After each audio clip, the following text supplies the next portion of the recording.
시작하겠습니다. 오늘 요한 2서, 3서 그리고 유다서를 오늘 하게 되었습니다. 자, 지난번에 요한 1서를 하고 나서 왜 요한 2서, 3서를 이렇게 따로 하는지에 대해서 궁금하신 분들이 좀 많을 것 같은데요. 요한 2서, 3서 그리고 유다서는요, 이렇게 하나로 묶을 수밖에 없는 것이, 여기서 가장 큰 주제는 이단과 관련된 부분들입니다. 이단을 경계하는 부분들이 이 2서, 3서, 요한 2서, 3서 그리고 유다서를 하나의 카테고리로 묶어서 다루면 좋을 것 같아서 오늘 이렇게 진행하게 되었습니다. 자, 오늘 인트로 목차는요, 인트로 저자와 수신자, 형식의 비교, 중심 내용, 책을 쓴 목적, 역사적 배경, 책의 특징, 본문 속으로, 그러고 난 이후에 유다서를 하고 난 이후에 최종적으로 결론을 다루도록 하겠습니다. 자, 여러분, 나그네 환대법에 대해서 들어보셨습니까? 구약에 보면 이렇게 여러 가지 나그네 환대법에 대한 사례들이 나옵니다. 특별히 그 믿음의 조상 아브라함이 이 나그네들을 대접하는 장면들이 창세기에 등장하는데요. 장막 입구 그늘에서 쉬고 있던 아브라함은요, 멀리서 낯선 사람 3명이 지나가는 것을 딱 보게 되는 것이죠.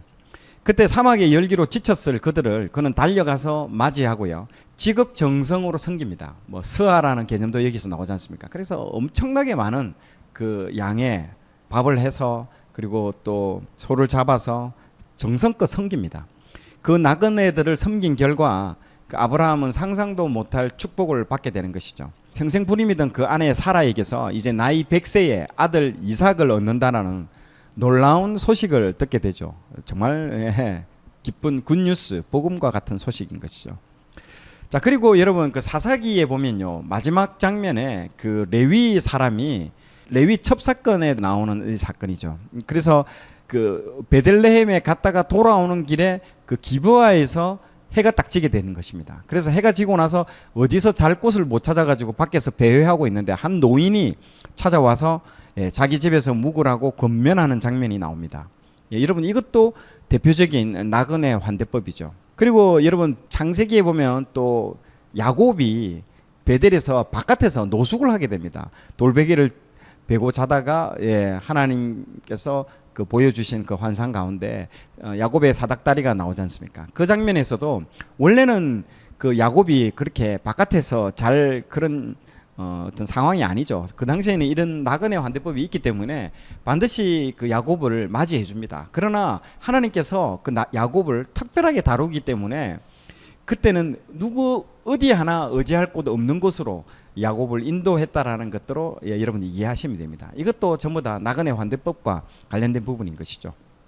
제가 코로나 직전에요, 중앙아시아 키르기스탄에 선교를 하러 간 적이 있습니다.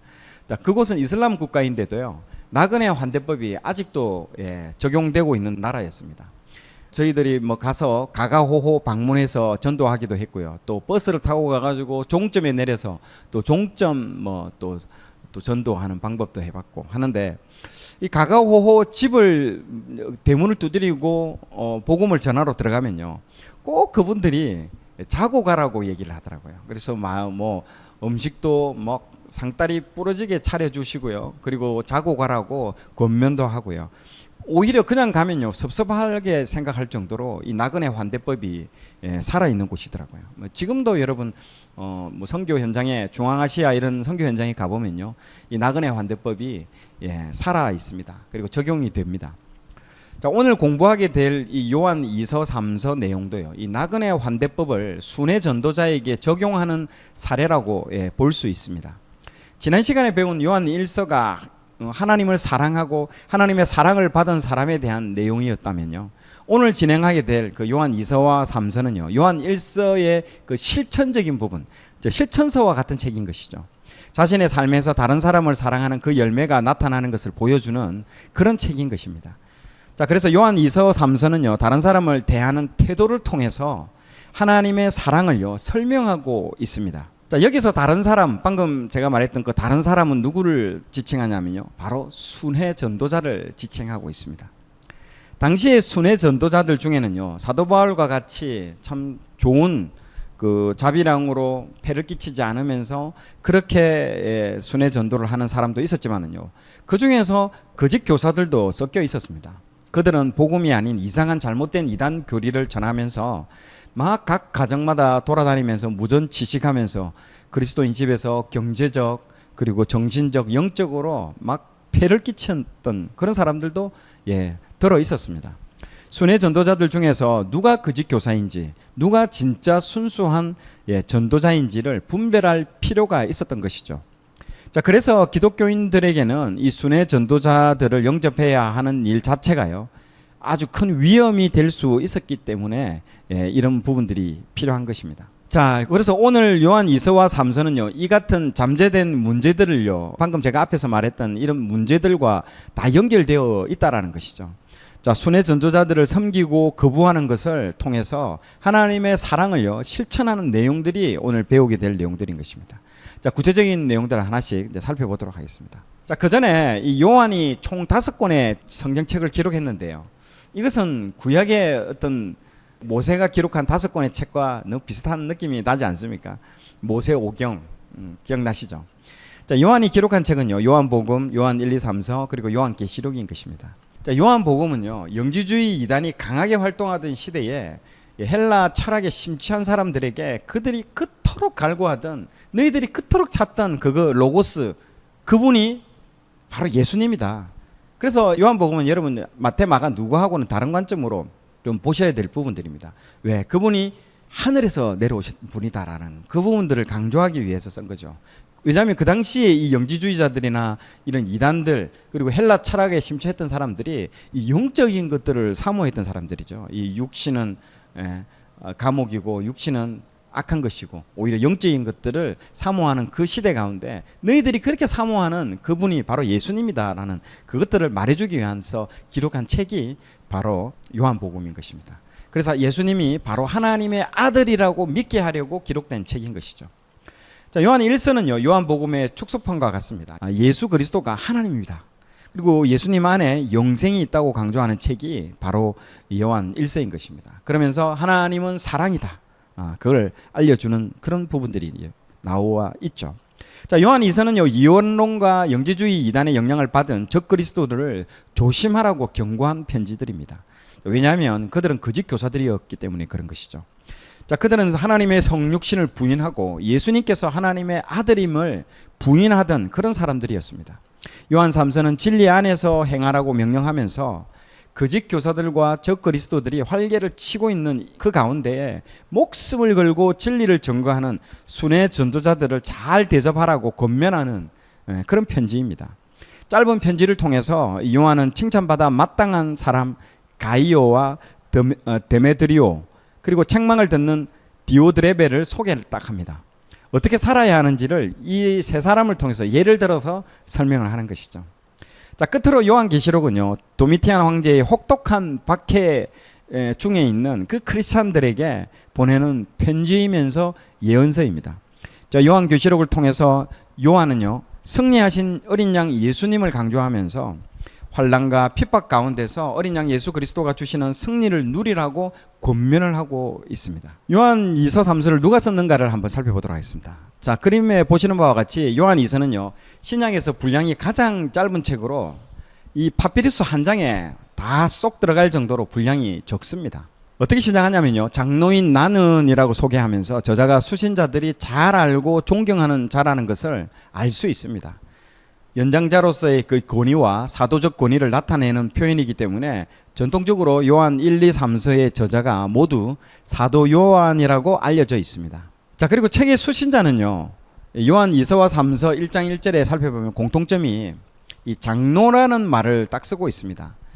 자, 요한 2서 1장 1절 장로인 나는, 그 요한 3서 1장 1절에 장로인 나는, 다 이렇게 공통적으로 이 장로라는 부분들로 언급이 되어 있고요. 차별화되는 부분들은요, 요한 2서에서는 그 부녀와 그의 자녀들이라고 되어 있고 요한 3서에서는요, 가이오라는 특정한 인물을 딱 지명하고 있습니다. 자, 2서에 나오는 부녀와 그의 자녀들이라는 그 표현은요, 여러분 그 교회를 향한 표현이라고 보통 알려져 있습니다. 성경에는요, 이처럼 그 도시를 의인화한 부분들이 참 많이 나옵니다. 여러분, 이게 성경도 문학책입니다. 문학의 옷을 입고 어떻게 보면 우리에게 다가오는 것이죠. 그래서 여러분, 문학을 조금 이해를 하면 이 어떻게 보면 이 성경을 이해하는데 참 좋습니다. 제가 대학 다닐 때 가장 저한테 영향을 많이 줬던 그 과목이 문학의 이해였던 과목인데요. 제가 경영학과라서 뭐 그런 거 잘 몰랐던 사람인데 그 교양 과목인가 그 문학의 이해를 하던데, 그래서 인문대 그 과에 가가지고 그 강의를 듣게 되었는데 너무 그분이 설명을 재밌게 잘 하시더라고요. 그래서 이 문학에 대한 구조, 그리고 비유, 언유 이런 것들을 영화, 그리고 뭐 미술 작품, 그리고 음악, 뭐 또 뮤지컬, 뭐 이런 문학책 이런 거를 적용하면서 딱 설명을 해주는데요. 너무너무 재밌더라고요. 그리고 그 이후부터 제가 영화를 보든 미술관에 가서 미술 그림을 보든 미술 그림 하나 보는데 1시간, 2시간씩 제가 보게 되더라고요. 그게 다 그분의 그 강의를 듣고 나서 참 영향을 많이 저한테 많이 미쳤던 것 같아요. 참 삶이 풍성해지더라고요. 그런 것처럼 이 성경도 여러분 지금 보는 것 같이 이 문학적인 기법이 상당히 많이 되어 있습니다. 그래서 제가 성경을 읽고 이해하고 그 하는 데 있어서 참 많은 도움이 되었던 것 같아요. 자, 여러분 이 성경에서도 도시를 의인화한 것들이 나오는데요. 예루살렘의 딸들아, 시온의 백성, 막 이런 표현들이 많이 나오거든요. 자, 보세요. 그 누가복음 23장 28절에 보면요. 예수께서 돌이켜 그들을 향하여 이르시되 예루살렘의 딸들아, 나를 위하여 울지 말고 너희와 너희 자녀를 위하여 울라. 그리고 스가랴 2장 7절에요. 바벨로니아에 사는 시온의 백성들아, 이제 너희는 피하라. 자, 이 도시를요 딸과 백성으로 이렇게 비유하듯이 의인화해가지고 딱 표현하고 있지 않습니까? 자, 이런 것들이 참 재미있는 것이죠. 자, 그런 것처럼 이 부녀와 그의 자녀들, 이것도 의인화한 표현인 거죠.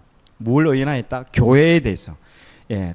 그래서 교회로 이걸 부분을 의인화해서 부녀와 그의 자녀들이라는 표현을 딱 쓰고 있습니다.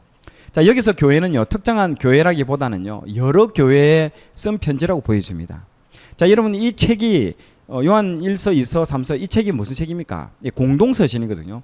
공동서신은 회람서신이라고 보면 됩니다. 한 교회에 쓴 게 아니고 여러 교회에다가 돌려서 보라고 쓴 편지가 회람 편지죠.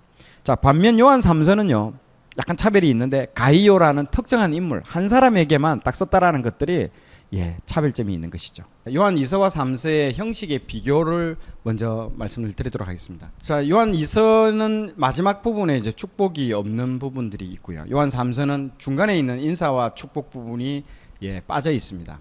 자, 여러분 보시는 바와 같이 당시에 서신서를 쓸 때도 이 틀이라는 게 있습니다. 맨 처음에는 발신인의 이름, 그 다음에 수신인의 이름, 인사, 축복, 기도와 감사, 본문, 끝인사, 축복. 이런 형태의 틀을 딱 먼저 만들어져 있습니다. 사도 바울도 뭐 워낙 이런 부분에 대해 잘 알고 있기 때문에 이제 자유롭게 쓰더라도 이 형식에 딱 맞춰져 있는 것이죠. 저도 이제 직장 다닐 때 보통 해외 바이어들, 해외 영업을 하는 회사에 있었기 때문에 이 해외 영업 담당자들이 보통 이 이메일을 바이어들한테 쓸 때도 보니까 딱 어떤 틀들이 있더라고요. 거기에 맞춰서 쓰니까 하나의 좋은 편지가 되던데요. 그런 것처럼 그 당시에도 이런 형태의 어떤 그 꼴들이 있었다라는 것들을 여러분 아시면 도움이 될 것입니다. 자, 중심 내용은 요한 2서는요 그리스도의 교훈 안에 거하지 않는 거짓 교사들의 그 순회 방문에 대해서 영접하지 말라고 하는 그런 부분이고요. 요한 3서는요 악한 것을 본받지 말고 선을 행하여 순회 전도자들을 잘 영접하라라고 되어 있습니다. 자, 그래서 요한 2서는 하지 말라, 오히려 부정적인 do not, 오히려 요한 3서는요 do, 뭐뭘 해라, 이런 식으로 되어 있습니다. 보통은 우리가 2서가 뭐 해라, 3서가 하지 말라 되어 있는데 이거는 좀 거꾸로 되어 있었기 때문에 여러분들 조금 유념해서 살펴볼 필요가 있습니다. 자, 그리고 책을 쓴 목적에 대해서요. 요한 2서는요 거짓 가르침의 미혹을 경계하기 위해서, 그리고 거짓 교사들을 잘 영접하지 않도록 하기 위해서 쓴 목적이고요. 요한 3서는 진리 안에서 신실한 가이오를 격려하고, 그리고 순회 전도자들을 잘 영접해라고, 그리고 순회 전도자들을 영접하지 않고 있는 이 디오드레베를 경계하고 본받지 않게 하기 위해서 이 책을 쓴 목적이라고 밝히고 있습니다. 자, 요한 2, 3서의 그 중요한 내용인 이제 역사적 배경입니다.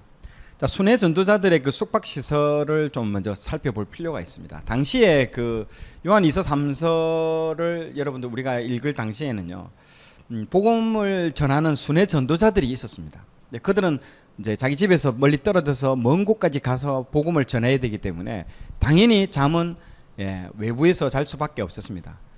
그런데 당시 그리스도인 전도자들은요, 잠을 잘 만한 그 여관이라든지 그런 곳을 한번 살펴봐야 되는데요. 하지만 당시가 너무 이제 여관이 더럽고 이와 벼룩, 빈대 이런 것들이 덕실거리는 곳으로 너무너무 유명했죠.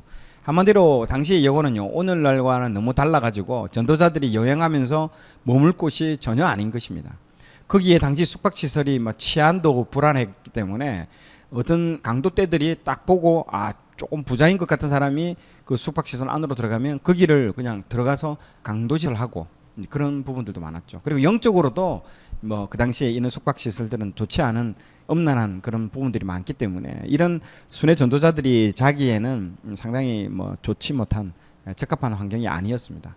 자, 그래서 한 장소에 여러 날을 머물러야 했을 때에 여행자들은요, 사도 바울이 로마에서 했던 것처럼 새방을 빌리기도 했습니다. 사도 바울이 처음에 로마에 갔을 때 가택연금을 당했거든요. 그때 가택연금을 당했을 때에 그 집을 세를 얻은 것입니다. 그 비용은 빌립보라든지 그런 데서 헌금을 해서 자기 돈을 내고 그 재판이 마칠 때까지 거기서 기거하면서 가택연금을 당하는 그런 것들로 여러분 이해하시면 됩니다. 개인 주택의 소유자는요, 오늘날에도 그런 것처럼 나그네에게 방을 빌려주고 있었습니다. 요즘 에어비앤비와 같은 그런 개념인 것이죠.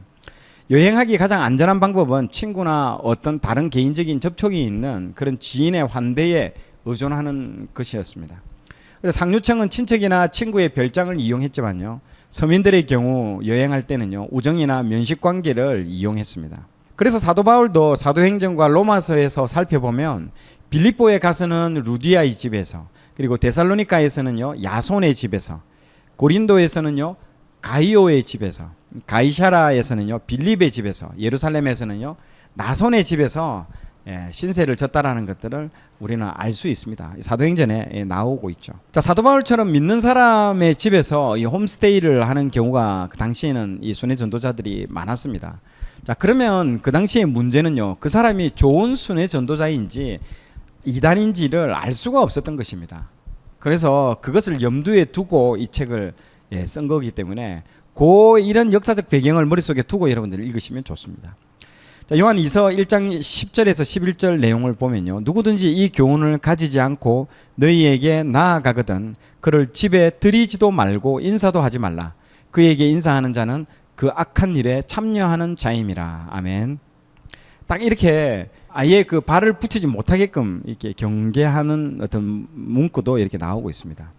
자, 이런 것이죠. 집에 와서 순회 전도자가 어떤 집에 앞에 와가지고 재워달라고 이렇게 요청을 했을 때에 딱 이 사람이 말을 하는데 예수님이 육신으로 오지 않았다, 그리고 십자가에서 죽기 전에 영이 떠났다는 등 이런 이상한 얘기를 조금씩 섞어가면서 막 하면요, 그 순회 전도자를요, 한 발자국도 집 안으로 들이지 말고 인사도 하지 말라라고 딱 얘기하는 것입니다. 자, 그러면 이 초대 교회에 얼마나 많은 이단들이 있었는지 이 이단 문제를 조금 보고 여러분들 넘어갈 필요가 있습니다. 당시 그 1세기 말부터 2세기경으로 넘어가면서 이런 이단의 문제들이 이제 본격적으로 발생을 합니다. 자, 주님께서 부활 성천하시면서 살아서 인자가 올 것을 볼 자도 있다라고 누가복음 9장 27절에 보세요. 내가 참으로 너희에게 이르노니 여기 서 있는 사람 중에 죽기 전에 하나님의 나라를 볼 자들도 있느니라. 그러면서 금방 주님께서 재림하실 것처럼 그렇게 이야기를 하셨거든요. 그래서 많은 사도들이 주님이 곧 오신다 생각했고 임박한 종말 그 신앙 가운데서 열심히 전도했습니다. 땅끝까지 복음을 전파하는 그런 사역들을 담당했던 것이죠. 하지만 1세기에서 2세기로 넘어가는데도 주님의 재림은 없었던 것입니다. 이렇게 되면서 이 교회를 향한 안팎의 그 도전들이 거세게 나오게 되죠. 자, 외부의 도전은요, 로마 제국 내에 기독교에 이제 박해를 들 수 있습니다. 반면에 교회 내부에서는요, 어떤 도전이 있었느냐? 이 도전이 이단들입니다. 이단들. 바로 교회 내에 이단들이 침투해가지고 이 교회를요, 어지럽힌다는 이런 부분들이 거센 도전들이 막 등장했죠. 자, 이 시기에 있었던 대표적인 초대교회 이단 4가지가 있었는데요. 첫 번째가 가현설, 두 번째가 영지주의, 세 번째가 말시온주의, 네 번째가 몬타누스주의. 이 4가지가 초대교회 당시 대표적인 이단들입니다. 자, 첫 번째 가현설을 설명해 드리겠습니다. 1세기 말에 나타난 초기의 이단들입니다. 여기서는요, 이 사람들이 주장하는 거는 육체는 악하고, 육체, 물질 뭐 이런 것들은 악하고 영은 좋은 것이다. 뭐 이원론이죠. 자, 이러한 생각이 기독교 사상에 깊이 침투해 있었습니다. 왜냐하면 그 당시에 뭐 사회가 그리스, 뭐 헬라의 문화들이 다 그 근동 일대, 뭐 터키, 소아시아를 성행하고 있었기 때문에 그런 것입니다. 자, 그래서 요한 1서에서 성육신을 강조하는 겁니다. 이 사람들 때문에 그런 것이죠. 바로 하나님의 아들이 사람이 되셨다라는 사실을 강조하고요. 성육신을 부인하는 사람을요, 경계하는 그런 내용들이 딱 나옵니다. 요한 1, 2, 3서에 자주 등장하는 뭐 단골 레파토리입니다. 특별히 요한복음에서도요, 이 말씀이 육신이 되셨다라는 이것들을 굉장히 강조합니다. 자, 요한복음 1장 14절에 보면요, 말씀이 육신이 되어 우리 가운데 거하심에 우리가 그의 영광을 보니 아버지의 독생자의 영광이요 은혜와 진리가 충만하더라. 아멘. 자, 이런 말씀을 하신 이유는요, 왜냐하면 이것을 부인하는 것이 바로 가연설이기 때문에 그런 것입니다. 이 가연설의 주장의 핵심은요, 예수님의 성육신이 실제로 이루어진 게 아니라 단지 외형적으로 그렇게 보이는 것에 불과하다라고 주장을 하는 것이죠. 자, 가연설은 영어로는 도케티즘이라고 하는데요, 뭐뭐처럼 보인다, 그걸 뜻하고 있습니다. 도케인이라는 그 헬라어에서 유래했다고 하는데요, 그러니까 실제 성육신 하신 것이 아니고 성육신 하신 것처럼 보일 뿐이다라고 그들이 주장을 하고 있습니다. 당시 세린투스라고 하는 사람이 바로 이 극단적인 이 가연설 학파의 리더입니다. 리더. 이 사람이 그 에베소에서 활동하던 사도 요한이 에베소 교회에서 당시 이제 있었는데요. 그때 당시 그 에베소에서 활동하던 사람입니다. 이 사람이 어떤 주장을 했느냐? 예수님이 요단강에서 세례를 받을 때에 그리스도의 영이 잠시 그의 위에 임했다라고 주장을 합니다. 그러다가 십자가에서 예수님이 고통받고 죽기 전에 그 영이요 떠났다라고 주장을 하고 있습니다. 예수님께서 인간의 몸으로 십자가의 고통을 모두 감당하신 것을 전면적으로 부인하는 것입니다. 즉, 이 십자가에서 우리의 모든 그 물과 피를 다 쏟으면서 우리의 그 죄를요 다 담당을 하셨다라는 거죠. 그래서 실제 성육신, 우리의 인간의 몸을 입고 왔기 때문에 인간이 느끼는 고통, 그리고 이런 모든 것들을 다 느끼셨다라는 거죠. 근데 이 사람들은 아니다라는 거죠. 고통받기 전에 영이 떠났다라고 주장하는 겁니다. 자, 두 번째는 영지주의입니다. 영지주의는 여러분 많이 들어보셨을 건데요, 바로 그노티시즘이라고 하는데 이것은 지식을 뜻하는 그리스어 그노시스에서 왔습니다. 초대 기독교에서 가장 광범위한 영향력을 끼친 이단이죠. 이것은 이제 프톨레마이오스의 천동설과 함께 발전을 하게 됩니다. 자, 여러분들 이거 천동설은요 우리가 학교에서 많이 배웠지 않습니까? 우주에서 지구가 우주의 중심이다라고 이제 주장하지 않습니까? 바로 이분의 주장을 영적 세계에서 딱 적용하면서 굉장히 체계화된 이단이라고 볼 수 있습니다. 자, 여러분 이 지금 천동설이 결국에는 나중에 그 코페르니쿠스죠. 이 사람의 지동설에 의해 가지고 이게 잘못됐다라는 것들이 다 증명이 되지 않습니까? 그런 것처럼 이 영지주의도 나중에 이제 다 드러나게 되는 것입니다. 영지주의는 가연설과 동일한 이야기를 하고 있습니다. 그들만의 독특한 특징은요, 바로 그노시스라고 하는 지식, 즉 영적인 지식을 굉장히 강조합니다. 그래서 영지주의에서 영지가요 영적인 지식을 딱 말하고 있습니다. 그리고 기독교를 어떻게 이해했는가? 바로 영적인 지식에 도달하는 길로서 이 기독교를요 이해하게 되는 것입니다. 자, 이 영지주의가 이 초대 교회에 준 긍정적인 영향과 부정적인 영향이 있습니다. 자, 어떤 사람이 생각하겠죠. 그게 무슨 긍정적인 영향을 준 게 뭐 있다고 라고 이렇게 반문하시는 분이 있을 텐데요. 자, 이 영지주의로 인해 가지고 이 교회 안에 지적인 활동을 자극했다라는 것입니다. 여러분 맹신이라는 말을 들어보셨죠? 맹신의 뜻은요 맹목적으로 믿는 것이죠. 한마디로 덮어놓고 믿는 것을 말합니다. 그런데 교회 안에 영지주의 같은 문제가 딱 등장하면서요 교회 내에도요 어떤 지적인 활동을 자극하게 되는 것입니다. 그러면서 지도자들이 신앙을 논리적으로 변증하는 그런 움직임들을 이끌어냈다라는 것이죠. 거기에 대표주자가 바로 이 알렉산드리아 출신의 이 클레멘트, 그리고 그의 제자였던 오리겐이 이런 사람들입니다. 자, 클레멘트, 오리겐 이런 사람들이 신앙을 논리적으로 변증하게 되는 것입니다.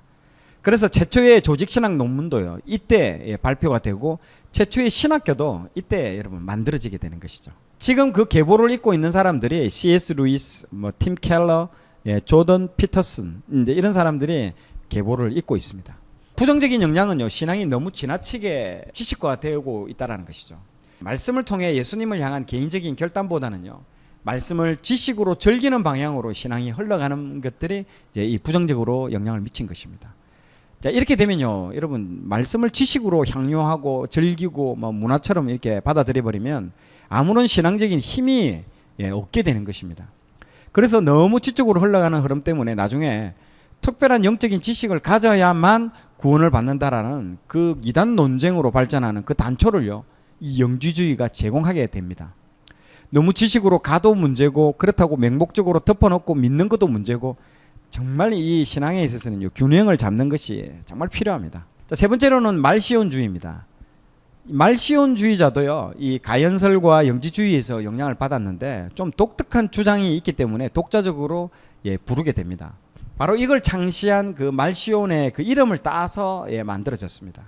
이 말시온은요, 바로 소아시아 출신으로 AD 140년경에 일단의 무리들을 이끌고 교회에서 막 나오게 되죠. 이 분파적인 교회를 만들어 가지고 말시온 교파를 딱 만듭니다. 이들은요, 육체는 악하다고 주장하면서 이걸 극복하기 위해서는요, 철저한 금욕주의를 실행합니다. 제가 말씀드렸지 않습니까? 이 지금 영지주의자들이 주장하는 거는요, 이 육체는 악하다. 그래서 이 악한 것들을 어떻게 다루느냐, 육체를 다루는 방법이 두 가지가 있는데 하나는 금욕주의, 하나는 쾌락주의입니다. 이 말시온주의자들은요, 금욕주의인 거죠. 금욕주의. 그래서 결혼도 거부하고요, 완전 금욕적인 생활을 자랑으로 생각하고 있습니다. 자, 그리고 말시온주의의 핵심 사상의 특징은요, 구약의 그러니까 하나님 여호와와 신약의 하나님은 서로 다른 존재다라는 거죠. 이게 말시온주의의 핵심입니다, 여러분.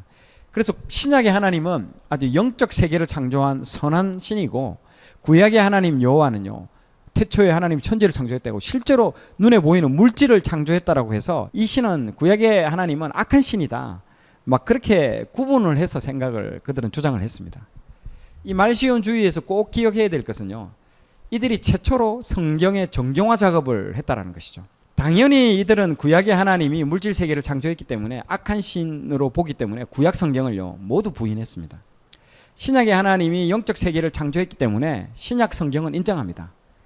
그렇다고 다 인정하는 것은 아니고요, 유대성이 강한 마태복음은 빼고 누가복음과 바울의 10개 서신 중심으로 자체적인 성경 정경화 작업을 딱 하게 됩니다. 자, 이렇게 만들어진 성경을 말시온 성경이라고 불리는데요, 이단 말시온주의의 이러한 움직임에 정통파들도 이제 뭔가 자극을 이제 지금부터 이제 받게 됩니다. 그러면서 신약 성경 정경화 작업에 이제 박차를 가하게 됩니다.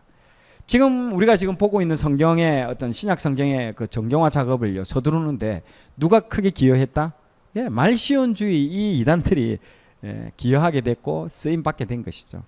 하나님은 이렇게 합력하여 선을 이루게 하시는 분임을 우리는 아셔야 됩니다. 자, 네 번째가 몬타누스주의입니다. 영지주의가 신앙을 너무 지성적으로 끌고 갔다면요, 이 몬타누스주의는 너무 영성으로 치우치게 된 게 문제입니다. 지성과 영성이 다 필요하지만 영지주의는 너무 지성적으로, 몬타누스주의는 너무 영성으로 치우친 좌우의 양극단이라고 여러분 볼 수 있습니다.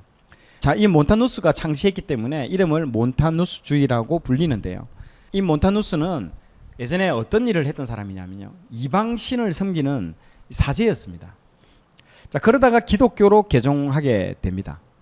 그런데 이방신을 섬길 때 황홀 상태에 막 빠지잖아요, 보통 이제. 그런데 이방신을 섬길 때 막 주술을 하고 막 이렇게 하다 보면 이 황홀 상태에 빠지고 고통을 이기고 춤을 추고 환상을 보고 예언을 하는 것들을 막 경험을 했는데요, 이 사람이 기독교로 개종을 했지만은 이 기독교의 신앙에다가 자신이 이방신을 섬기는 사제 때에 경험했던 이런 체험들을 혼합해서 이 기독교에다가 투영을 시켜버립니다. 막 그렇게 해서 표현을 하게 되죠. 그래서 구약의 성부의 시대가 끝나고 그리스도의 탄생과 성자의 시대가 왔다. 그리고 성자가 성천하고 난 이후에 이제는 성자의 십자가 죽음과 함께 이제 성천한 이후에 성령의 시대가 도래했다고 주장하면서요, 성령에 대해서 극단적으로 이 사람이 강조하는 주의가 몬타누스주의의 특징이죠. 처음에는 교회 안에서 시작하지만 이단 문제가 되면서 교회에서 쫓겨난 이후에 새로운 종파가 되고 이후에 점점 과격해지기 시작합니다. 다섯 번째가 초대교회의 대응입니다. 이런 이단들의 움직임에 대해 바로 초대교회가 대응하게 됩니다. 당시의 초대교회는요, 독버섯처럼 자라는 이단 사상으로 어떻게 교회를 보호했을까요? 그런데 문제는요, 바로 이런 위기 상황을 타개할 그런 권위 있는 리더십이 그 당시에 부재가 되었다는 게 문제였습니다. 자, 요한 2서에서는요, 요한 1서에서와 마찬가지로 예수 그리스도께서 육체로 이 땅에 오셨음을 부인하는 적 그리스도의 위험을 다루고 있습니다. 그런데 그 당시에도요, 이 적 그리스도의 가르침을 가지고 집집마다 방문하는 순회 전도자들이 있었습니다. 만약 이런 사람들에게 호의를 베푼다면 이들의 사역에 동참하게 된다라는 것, 그리고 그들을 도와준다라는 것들을 알려주는 것입니다. 자, 그래서 요한 사도는요, 이런 사람들에게 호의를 베풀면 안 된다고 강력하게 경고하고 있습니다.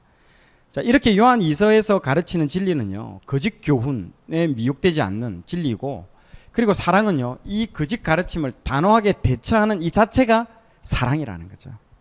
자, 요한 3서도요, 요한 2서와 마찬가지로 순회 전도자들을 대하는 태도를 통해서 진리와 사랑의 실천을 가르칩니다. 그런데 이번에는요, 요한 2서와는 정반대입니다.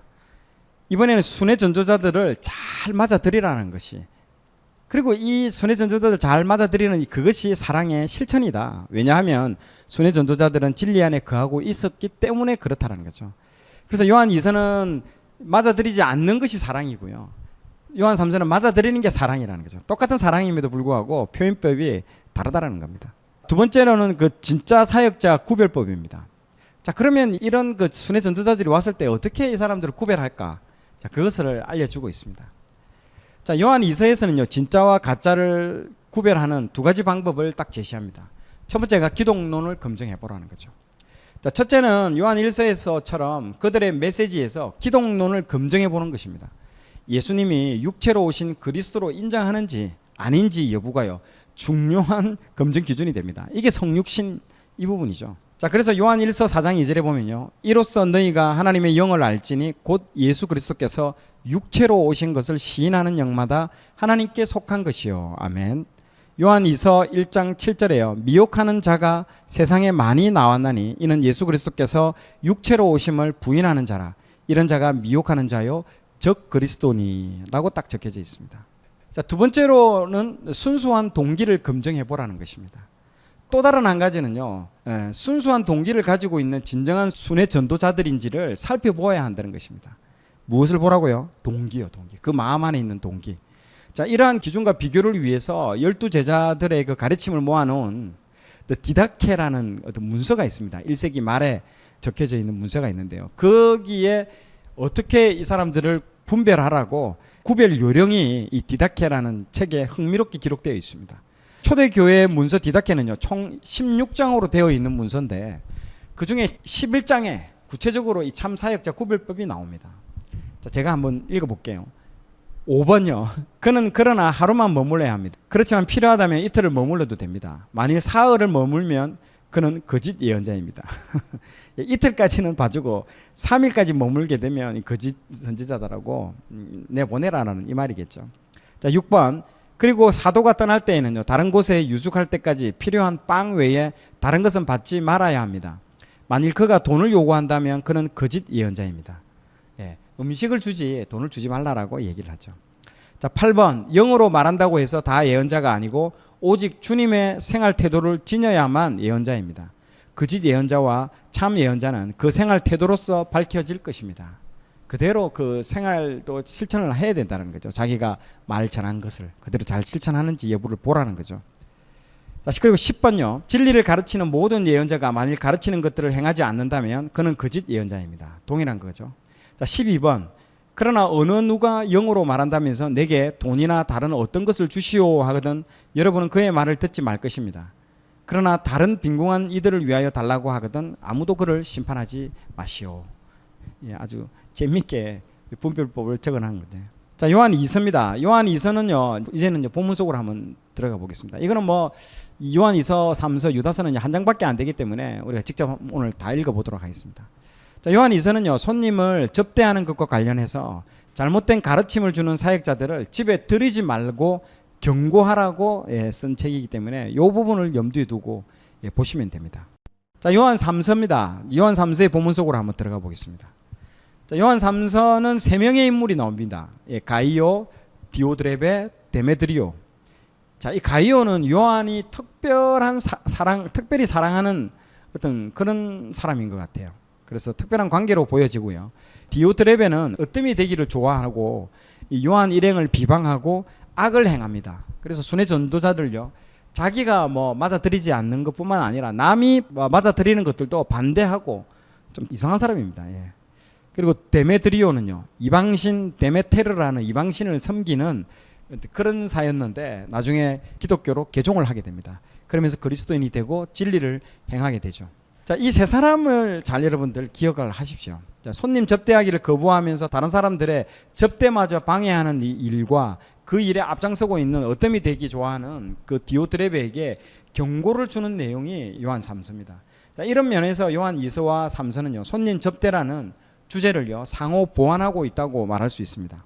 자, 3서에서는요, 가이오와 가정교회는요 손님을 대접하는 역할을 잘 수행하고 있었으나 디오드레베라는 그 분리주의자에 의해서 도전과 반대를요 직면하고 있었습니다. 그는 이단을 경계한다는 구실을 내세워가지고 자신의 권위와 성을 쌓고 있었으며 선한 지도자를 맞이하여 대접하는 것을 금하기까지 했습니다. 교회 내에서 이런 분들 있지 않습니까? 자기의 영향력을 확대하고 그래서 교회 내에서 영향력을 행사하려고 하는 분들이 있거든요. 예, 조심해야 됩니다. 이런 분들은. 자, 요한 3서를 이제 다 읽었는데요. 요한 3서에 등장하는 세 부류의 사람들 아까도 얘기했는데 여러분들 기억하는 게 좋습니다. 자, 첫 번째가 순회 전도자들, 순회 전도자들을 맞아들이지 않는 교인들, 순회 전도자들을 맞아들인 교인들. 자, 첫 번째가 순회 전도자들입니다. 자, 요한 3서에 등장하는 순회 전도자들은요, 진리 안에 거하는 자들이었죠. 자, 그리고 두 번째는요, 이방인들에게 복음을 전하는 분들이었고, 세 번째가 자비랑 선교를 하는 분들이었죠.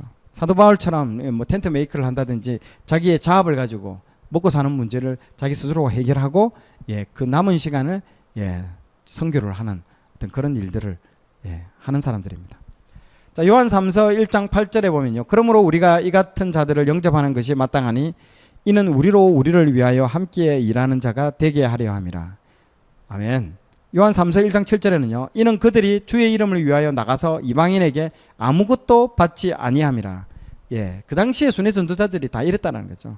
이게 정상이라는 겁니다. 자, 두 번째 순회 전도자들을 맞아들이지 않는 교인들에 대해서 한번 알아보도록 하겠습니다. 자, 이들은요, 순회 전도자들을 맞아들이지 않았을 뿐만 아니라 이들에게 호의를 베풀려고 하는 교인들까지도 막아섰습니다. 자, 요한 3서 1장 10절에 보면요, 그러므로 내가 가면 그 행한 일을 잊지 아니하리라. 그가 악한 말로 우리를 비방하고도 오히려 부족하여 형제들을 맞아들이지도 아니하고 맞아들이고자 하는 자를 금하여 교회에서 내쫓는도다. 자, 이 일을 주도한 사람이 바로 누구냐? 바로 으뜸되기를 좋아하는 디오드레베라는 사람이었는데요. 요한 3서 1장 9절에 그 사람의 이름을, 보통 이런 것들은 이름을 잘 실명을 거론하지 않는데 실명을 딱 거론하고 나옵니다. 내가 두어 자를 교회에 썼으나 그들 중에 으뜸되기를 좋아하는 디오드레베가 우리를 맞아들이지 아니하니.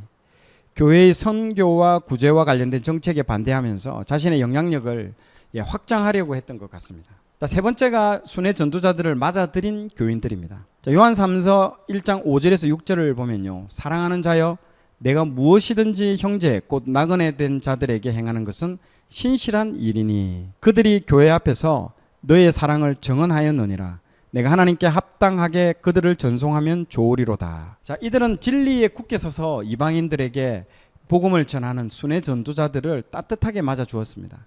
그래서 요한 사도는요, 이 일에 앞장선 가이오 그리고 데메드리오를요 크게 칭찬하고 있었습니다. 자, 요한 3서 1장 1절에 보면요, 장로인 나는 사랑하는 가이오 곧 내가 참으로 사랑하는 자에게 편지하노라. 아멘.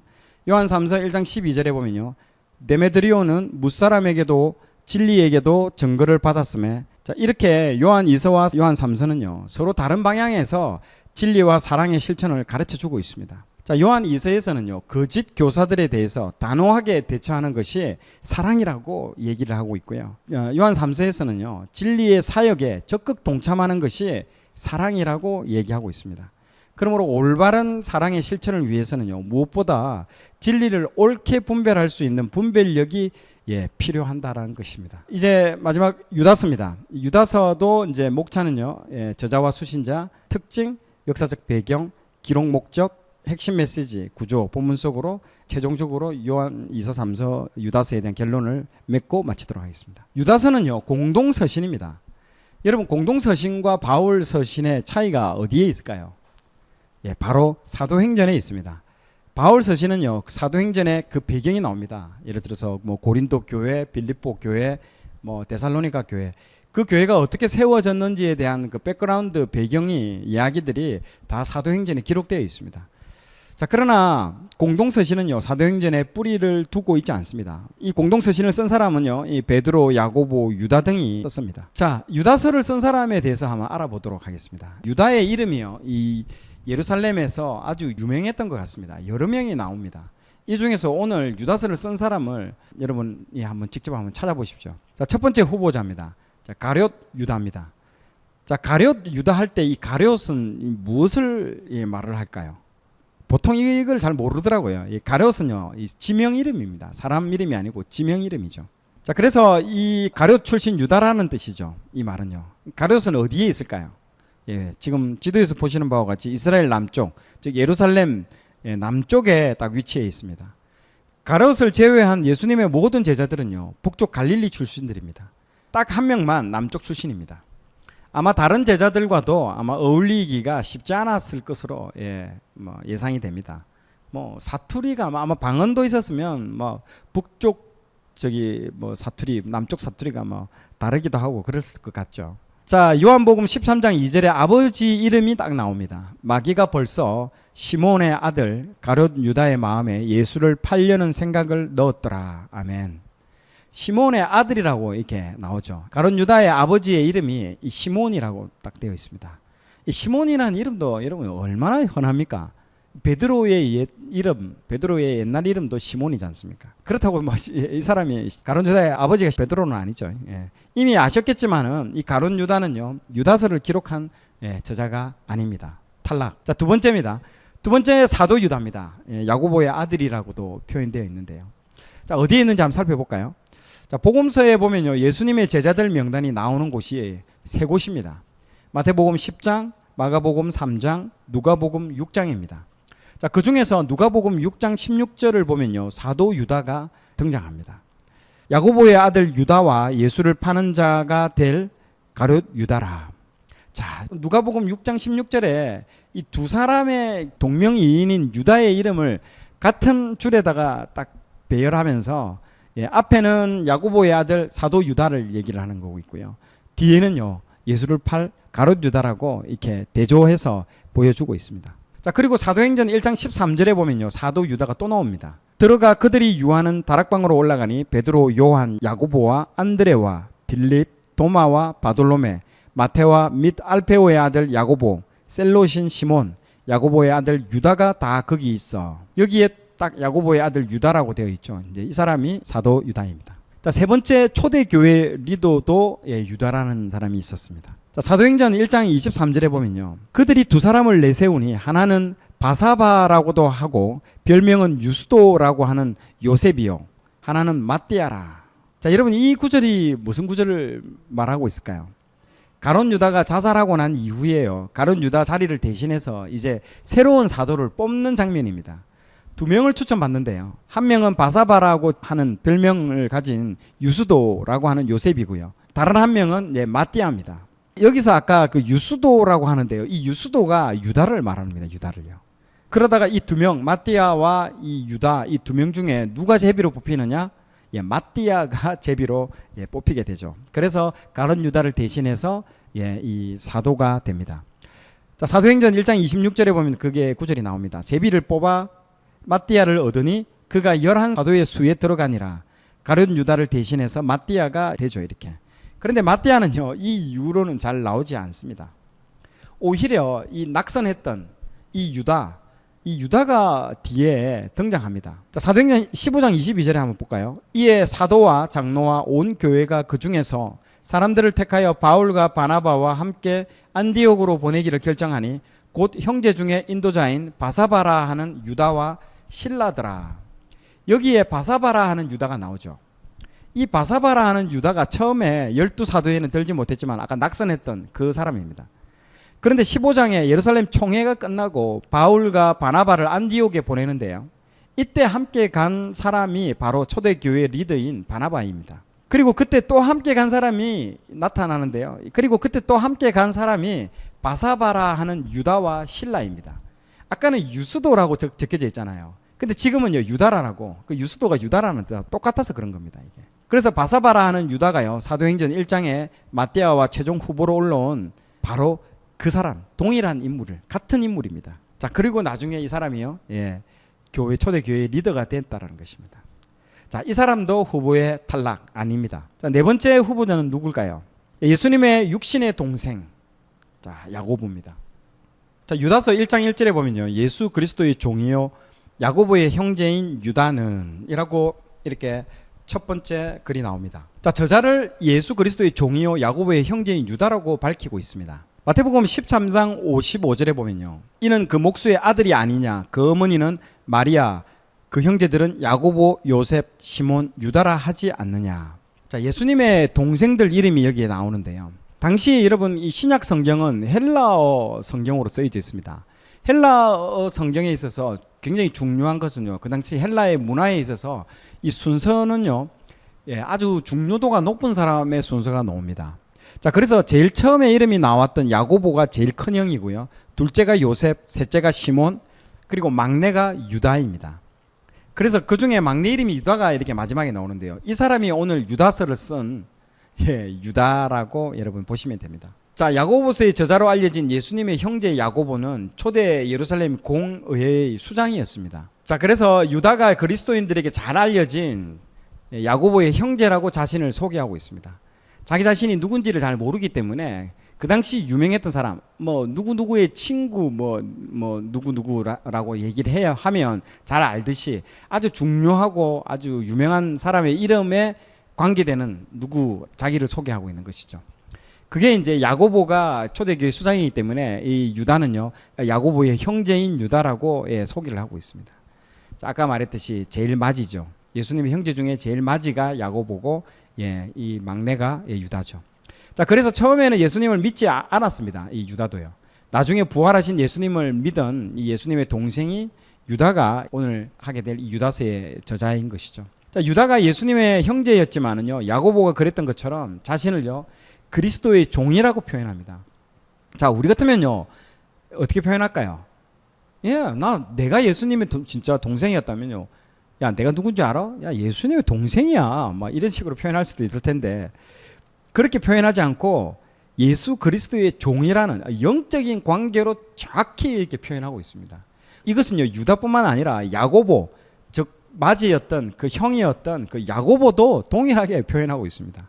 참 이게 참 재미있고 특징적인 표현이죠. 자, 수신자를 한번 알아보도록 하겠습니다. 자, 수신자는요, 구체적으로 나와 있지 않으나 이 팔레스타인에 있는 유대인 크리스찬으로 아마 생각이 됩니다.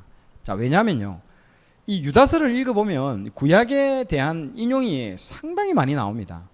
그런데 그 인용에 대해서 별다른 여러분 추가 설명이 여기에는 없습니다. 이 말은요, 이 서신을 받는 사람들이 구약 성경을 아주 잘 아는 유대인 크리스찬일 가능성이 상당히 높기 때문에 그런 것입니다. 자, 그래서 이 내용을 보십시오. 애굽, 소돔과 고모라, 천사장 미가엘, 모세, 가인, 발람, 아담의 7대 손 에녹 등 유다서의 구약의 내용이 풍부하게 등장한다는 점이 그렇게 생각하는 이유 중에 하나인 것이죠. 자, 특징입니다. 문학적 표현입니다. 자, 아까도 제가 얘기했다시피 이 성경이 문학을 읽고 왔다라는 거죠. 그래서 문학적인 표현들을 여러분 잘 보시면 재미가 있습니다. 유다서에는요, 책 곳곳에 은유적이고 문학적인 표현이 많이 등장합니다. 자, 숨겨진 암초, 그리고 캄캄한 양 없는 목자, 그리고 캄캄한 흑암, 열매 없는 가을나무, 물 없는 구름, 바다에 그친 물결, 유리하는 별들, 이런 비유적인 표현들이 상당히 많이 나오는 특징이 있습니다. 참 이런 것들이 보면 뭔가를 암시하고 있거든요. 자, 두 번째가 이제 3개씩 나열한 문장 표현들이 이게 나옵니다.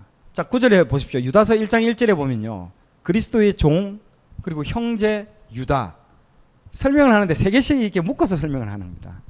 자, 1장 2절에 보면요, 긍휼과 평강과 사랑, 그리고 1장 4절에 보면요, 경건하지 아니하며 은혜를 방탕한 것으로 여기며, 그리고 그리스도를 부인하며, 이렇게 3개씩 묶어서 나오죠. 1장 8절에도 나오죠. 육체를 더럽히며 권위를 업신여기며 영광을 비방하는 3개씩 묶어서 이 표현하는 방식이 자주 등장하죠. 자, 세 번째로는 비정경적인 유대문학 책을요, 이 유다서는요 인용하고 있다는 것이 또 특징입니다. 어떤 책이냐? 자, 이 유다서는요 에녹 1서와 모세의 성천기라는 이 현존하지는 않지만은요 초대 교부들을 통해서 알려진 책을요 인용하고 있는 것도 특징입니다. 뭐 구약의 정경을 인용하지 않고 이런 비정경책을 인용하는 것들도 상당히 독특한 특징 중 하나입니다. 자, 네 번째로는요 베드로 후서와 아주 유사하다는 게 또 특징인 것입니다. 자, 유다서는요 25개 구절 중에 이 최소 15개 구절이 베드로 후서 2장과 겹칩니다. 둘 다 유사하거나 동일한 용어를 사용해서 거짓 교사들의 주장에 논박하는 것을 볼 때에 같은 이단을 대상을 두고 아마 쓰지 않았나 그렇게 우리는 추측할 수 있습니다.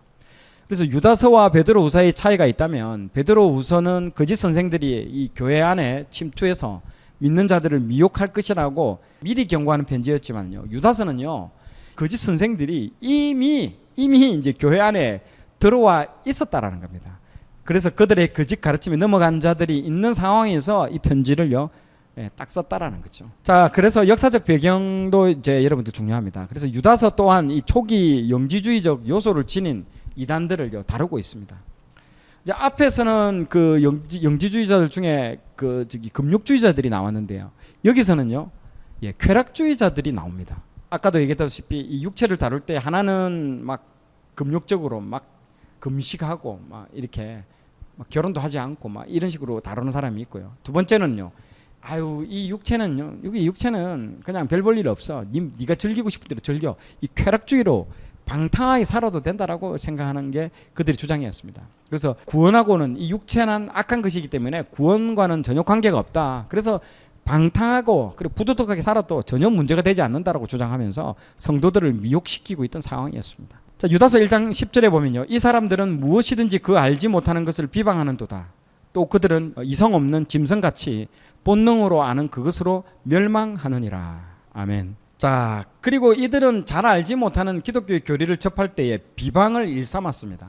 그리고 이들은 원망하고 불만을 토하고 막 자기 마음대로 자기 정력대로 행했다라는 거죠.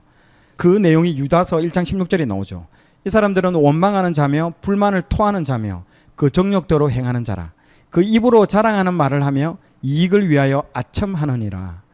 이렇게 잘못된 교훈과 행동으로 교회를 무너뜨리는 이들이 교회에 들어왔다라는 소식 때문에 유다는요 급하게 편지를요 쓰게 되었습니다. 이러한 잘못된 가르침을 염두에 두고 유다서를 읽어야 여러분들이 이해가 잘 됩니다. 자, 예수님을 믿지 않는 사람들 중에 가끔 기독교를 이렇게 오해하는 사람들이 계십니다. 이 교회 다니는 인간들은 일주일간 자기 욕망대로 살다가 주일에 교회 가서 회개하면 뭐 그만인 그런 인간들이라고 이렇게 주장하시는 분들이 있습니다. 자, 하지만 사실 그런 잘못된 회개는요 누구보다 기독교가 강하게 비판하고 있는 내용입니다. 진정한 회개는요 예수님이 내 죄를 위해서 십자가에 죽으신 것을 믿는 것뿐만 아니라 예수님이 이제는 나의 왕이다, 내 안에 주인이다, 나의 주인이다, 내 생에 내 삶의 내 인생의 주인으로 모셔드리는 것을 의미하는 것입니다. 그래서 내 마음대로 할 수가 없는 겁니다. 내 마음대로 방탕하게 살 수가 없는 것이죠.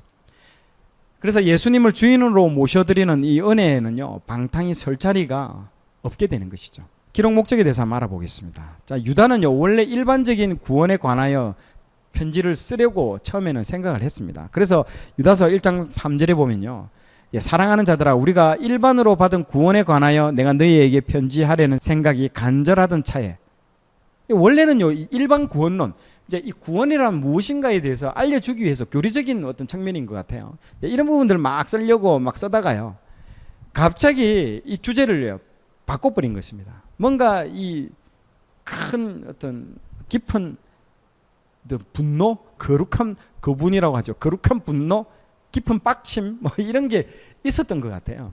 그래서 갑자기 주제를 바꾸어가지고 믿음의 도를 위하여 힘써 싸우라는 내용의 편지를 딱 쓰게 됩니다. 1장 3절 뒷부분에 보세요.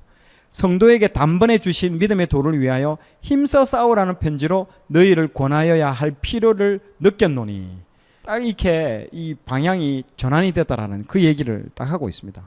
자, 왜냐하면 1장 4절에요. 이는 가만히 들어온 사람 몇이 있음이라. 도대체 가만히 들어온 사람들이 교회에서 어떤 일을 했기에 유다가요 주제를 바꾸어서까지 이 편지를 쓰게 된 것일까요? 자, 유다서 1장 4절에 보면요, 경건하지 아니하여 우리 하나님의 은혜를 도리어 방탕한 것으로 바꾸고 홀로 하나이신 주제 곧 우리 주 예수 그리스도를 부인하는 자니라. 그들은 예수 그리스도를 홀로 하나이신 그 주제이심을 부인하는 자라고 딱 되어 있습니다. 자, 그래서 그들은요 은혜를 방탕으로 바꾸어 버렸습니다. 자, 유다서 1장 4절 말씀을 한번 보도록 하겠습니다. 경건하지 아니하여 우리 하나님의 은혜를 도리어 방탕한 것으로 바꾸고 홀로 하나이신 주제 곧 우리 주 예수 그리스도를 부인하는 자니라. 자, 이 사람들은요 예수 그리스도를 홀로 하나이신 주제이심을 부인하는 자라고 먼저 딱 되어 있습니다. 그래서 그들은요 은혜를요 방탕으로 바꿔버렸습니다. 짧은 서신이지만 저자는요 이단들을 어떻게 대해야 하는지를요 알려주고 이단을 향해서 경고의 메시지를 전하기 위해서 이 유다서를 기록했다라고 딱 여기서 말하고 있습니다. 유다서는요 이 구약과 유대의 문헌에 등장하는 8가지 예를 통해서 이런 사람들을 강력하게 경고하고 있습니다. 자, 첫 번째가 믿지 않는 이스라엘 사람들, 두 번째가 타락한 천사들, 세 번째 소돔과 고모라, 네 번째 미가엘 천사의 이야기, 다섯 번째 가인, 여섯 번째 발람, 일곱 번째 고라, 마지막 여덟 번째가 에녹의 이야기입니다. 자, 이러한 예들이 말하는 바는요 하나님의 은혜를요 방탕으로 바꾼 자들에게는요 반드시 심판이 임한다라는 것입니다. 자, 핵심 메시지를 넘어가도록 하겠습니다. 자, 유다는요 이단들에 맞서서 힘써 싸우라고 지금 권면하고 있습니다. 유다서 1장 3절에 보면요 성도에게 단번에 주신 믿음의 도를 위하여 힘써 싸우라는 편지로 너희를 권하여야 할 필요를 느꼈노니. 자, 여기서 믿음의 도는요 뭘 말할까요? 예, 이게 복음을 얘기하고 있습니다. 이 복음은 뭘까요? 예수님을 따라가는 진짜 그 좁은 길, 예수님을 따라가는 그 십자가의 길을 지금 말을 하고 있는 것입니다. 자, 이 길을 가기 위해서 우리들은 싸워야 할 것, 좀 넘어야 될 것들이 세 가지가 있습니다. 그것을 딱 이 유다서는 제시하고 있는데요. 첫 번째, 이단들과 싸워야 되고요. 두 번째는요, 우리 안에 있는 본능, 쾌락, 이것들과 싸워야 되고요. 세 번째는요, 만몬, 우리 안에 돈을 사랑하는, 앞에 말한 그 발람이죠. 발람이 여러분 돈을 사랑했거든요. 그걸 이겨야 된다라고 얘기를 하고 있습니다. 자, 첫 번째 하나씩 살펴볼게요. 첫 번째, 이단들과 싸워라. 당시 초대교회는요 어떻게 이단을 구별하는지가 딱 세 가지로서 확인할 수 있습니다. 첫 번째, 이 사도신경을 암송하고 믿는가, 이 내용입니다. 여러분들 사도신경이라는 것은 예배를 딱 드릴 때 처음에 사도신경을 고백하잖아요. 이게 뭐냐면요, 이게 전제입니다. 전제. 이 예배를 드리는 사람들이 이 사도신경을 고백하는 사람들이 전제로, 이 고백을 하는 전제 위에 이 예배가 진행이 된다라는 것들을 말해주기 위해서 먼저 전제로 이것을 합니다. 왜냐하면 옛날에는 믿는 사람, 믿지 않는 사람들이 뭐 혼재되어 있기 때문에 먼저 다 같이 이걸 하게끔 하는 거죠. 그래야만이 이 사도신경을 고백해야 되는 것이 이 공교회로서 인정을 해주기 때문에 그렇습니다. 자, 두 번째는요, 예수 그리스도의 십자가 구속을 믿는가. 예수님이 십자가에서 죽으신 것은 나와 인류를 위한 것임을 믿는 것인 것이죠. 그래서 대속을 믿는 것입니다. 이것을 믿지 않으면요 이단이라는 것이죠. 자, 세 번째, 성경 외에 다른 계시를 주장하는가. 자, 성경 외에 다른 경전, 뭐 여러 가지 뭐 경전이 많지 않습니까? 뭐 책들이. 자, 그런 것들이 가지고 있고 그것들도 막 성경만큼 중요하다라고 막 얘기하면요, 이거 이단입니다, 여러분들. 그걸 딱 세 가지를요 분별하게끔 말을 해주고 있습니다. 자, 두 번째, 본능과 힘써 싸워라. 자, 유다서는요 쾌락주의자들이 교회에 들어와서 이제 문제가 됐다라고 아까 말씀드렸죠. 예, 그런 것처럼 그들은 육체를 더럽히며 짓는 죄에 대해서 아주 관대했습니다. 고린도전서 6장 18절 말씀에 보면요, 음행을 피하라. 사람이 범하는 죄마다 몸 밖에 있거니와 음행하는 자는 자기 몸에 죄를 범하느니라. 사도 바울은 음행과 힘써 싸우라고 권면하고 있습니다. 다른 죄는요 몸 밖에 짓는 죄지만요, 음행은요 몸 안에 짓는 죄이기 때문에, 우리 성전이 어디에 있다고 했습니까? 우리 몸 안에 성전이 있다. 성전을 더럽히는 죄입니다. 이것은 심각하게 받아들이고 있는 것이죠. 자, 그래서 여러분, 요셉은요 보디발의 아내가 유혹할 때 싸우지 않고 피했습니다. 여기서 아까 앞에서는 싸우라고 했지만요, 이 본능과 함께 싸울 때는요 제일 좋은 책이 36개 피하고 도망가는 것입니다. 요셉처럼요. 유다서 1장 10절에 보면요, 그들은 이성 없는 짐승같이 본능으로 아는 그것으로 멸망하느니라. 하나님과 동행함으로 본능과 싸워 이기는 거룩한 크리스찬이 여러분들이 되셔야 합니다. 세 번째, 만몬과 싸워 이기라. 만몬은 뭘까요? 돈입니다. 돈. 지금 이 시대를 얘기하고 똑같죠. 이 시대가 돈이면 다 되는 세상이잖아요. 황금 만능주의, 뭐 배금주의, 예, 거의 뭐 돈이 우상인 시대가 지금 되어버렸잖아요. 자, 유다서 1장 11절에 보면요, 싹을 위하여 발람의 어그러진 길로 몰려갔으며 고라의 폐역을 따라 멸망을 받았도다. 예, 이 발람이 돈을 사랑하면서 그 당시에 누구한테 꾀를 주잖아요. 발락 왕한테 이 복채를 못 받아가지고 나중에 이 복채 받기 위해서 꾀를 주잖아요. 이스라엘을 음행하게끔 만들면 하나님이 이스라엘을 칠 것이다라는 그 꾀를 줘서 돈을 사랑하는 그 때문에 이 문제가 발생했거든요. 그래서 결국에 나중에 죽음을 맞이하잖아요. 그런 걸 얘기하고 있습니다. 자, 우리가 돈 앞에 정말 무너지기 쉽습니다, 여러분. 그래서 디모데전서 6장 5절에 우리에게 이런 말씀을 주시고 계시죠. 디모데전서 6장 5절 말씀. 마음이 부패하여지고 진리를 잃어버려 경건을 이익의 방도로 생각하는 자들의 다툼이 일어나느니라. 아멘. 경건을 이익의 재료로 사용하는 사람들이 있다라는 것들을 여러분 여기서 알려주고 있습니다. 그래서 만몬에 쓰러지는 영혼들을 교훈 삼아서 힘써 싸워 믿음의 도를 지켜야 합니다.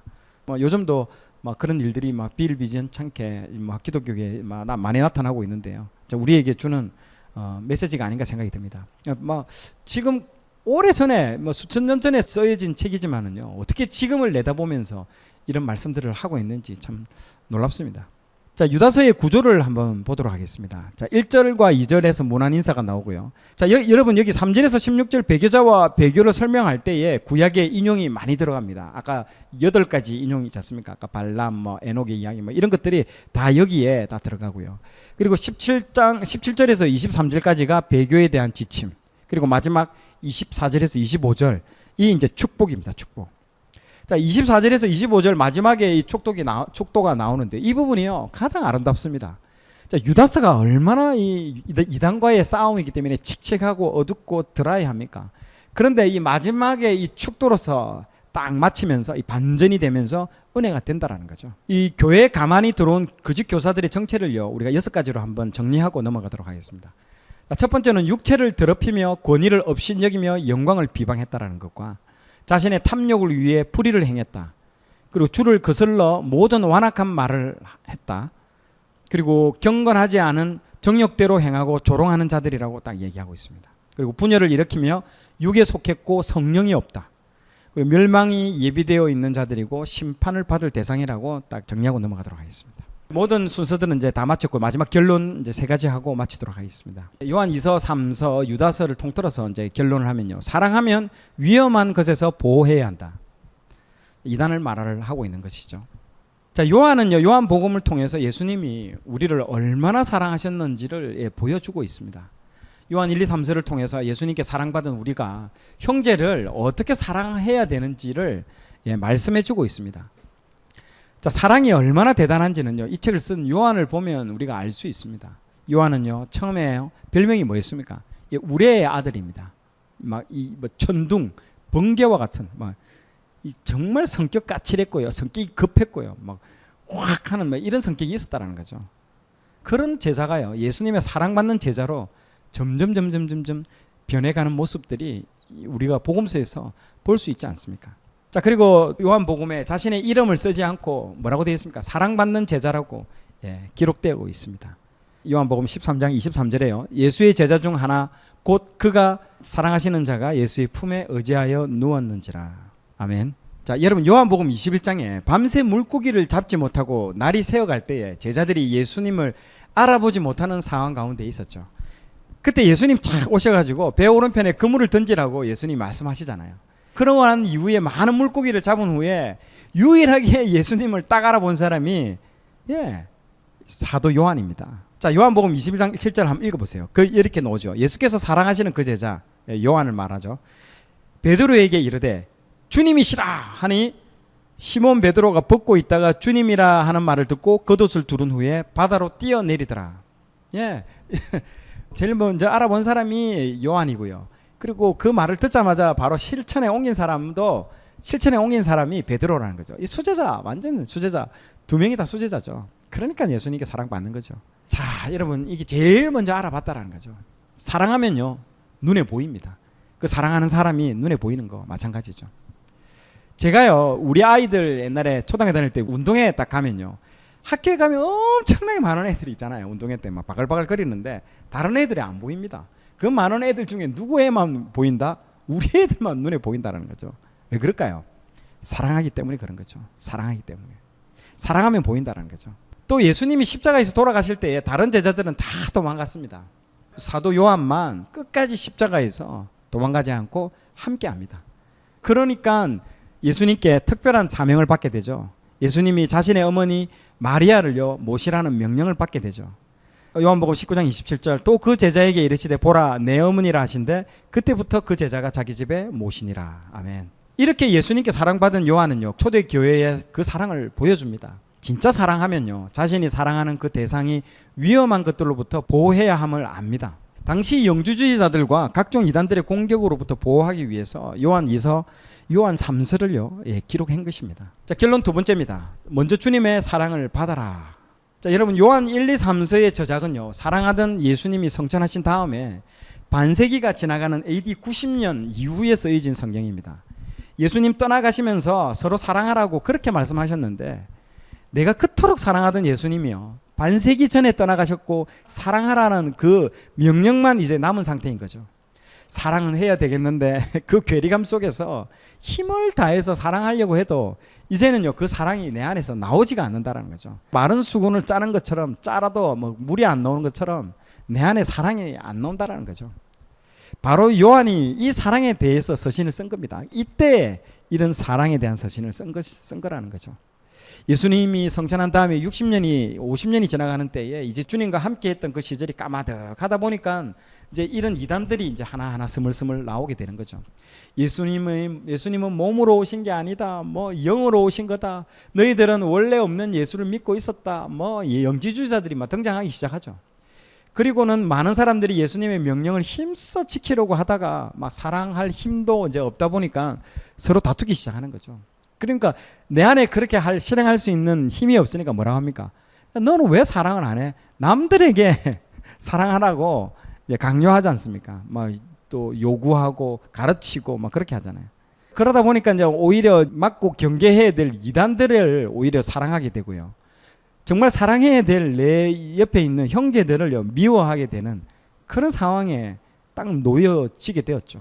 그런 상황 가운데에 하나님의 사랑을 일깨워주는 책이요 바로 요한 1, 2, 3서입니다. 자, 우리는 형제를 사랑함으로 하나님을 사랑하는 것을 보여줘야 하지만요 형제를 사랑하는 힘이 우리에게 없다라는 것을 알게 되는 것입니다. 우리가 여러분 사랑해 보셔서 잘 알잖아요. 아무리 사랑하라 해도 내 안에 사랑이 없다라는 것을 여러분들 금방 알잖아요. 요한 1, 2, 3서에서 이야기하는 것은요 사랑의 순서를 얘기합니다. 내가 할 수 없는 걸 하지 말라는 거죠.